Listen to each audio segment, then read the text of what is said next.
Yeah. hmm Let's say Micronesia, the Federated States of. Yes. Uh-huh.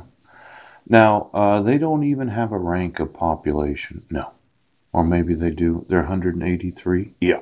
hmm They're the least of the important, aren't they? Total population of 105,000.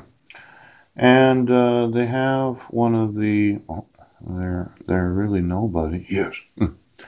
You know, the problem is that I have some personal experience with the nobody. Yes. See, I worked for the not empowerment. Yes. The Micronesia. Yes. His name was Mike Gileone. Yes. And I was a symposium administrator for the Center for Micronesian Empowerment, CME. And I was working for one of those, well, very, very, very small nations. Yes. And to them, yes, I probably was somebody of importance. All right. Now, considering the Center for Micronesian Empowerment, yes. When we lived on Guam, I got to know a lot of the individuals that had traveled from Micronesia. Yes. To be trained in what is known as some skills to help with the military buildup. Some of them were very smart. Isn't that right? Yes. And I remember going to the symposium, and it was somewhat different than you would have thought. Yes. See, the least of the important are important to those that are the least. Yes. I could work for the smallest nation of the world. Yes. In fact, I applied for a job to work with the former governor. Yes. Or maybe it was an ambassador. His name was Jackson. Yes. Went to his office and explained that, well, I really want to help you. Yes. And working for the Center for Micronesian Empowerment kind of gave me a foot in the door. Yes. And I explained how I wanted to help them.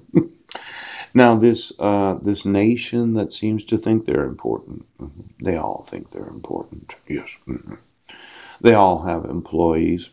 But this child abuse, neglect, and exploitation, yes, how my sons can protect themselves from incurring abuse. They could live with me, and then they could no longer be used as a reason, yes, to say that I violated the restraint provisions of a fraudulent protection order. See, if they lived with me, you would have no reason to arrest me anymore because I'm not the domestic abuser. Pooch. I'm not the child abuser. And then what resources are available to assist an individual who does or may encounter an abusive situation? Yes. Now, this is kind of one of those brochures, right? The identification of child abuse and neglect, child growth and development. Yes, they've been in the wrong grades for the last 8 years. Their actual social skills, their intellectual ability, their emotional development has been retarded, as in they're well that when you're in the wrong grade for 8 years and you put them in the wrong Sunday school. Yes. And they're playing on a football team where they're in the wrong grades. Yes. It has affected their growth and development. Now, for my son Zachary, yes, Bishop, Hooch, Deacon, Maximilian, and Benjamin, your your growth as individuals has been retarded. Yes, you have stagnated in the development of your emotions. Yes, you have certain intellectual problems that no one has been able to talk to you about. You've not been challenged. Yes, according to the requirements of the grades that you should be in. All of your grades have been fraudulent. Yes, your mother, yes, in putting you in the wrong grades, yes, has retarded your development.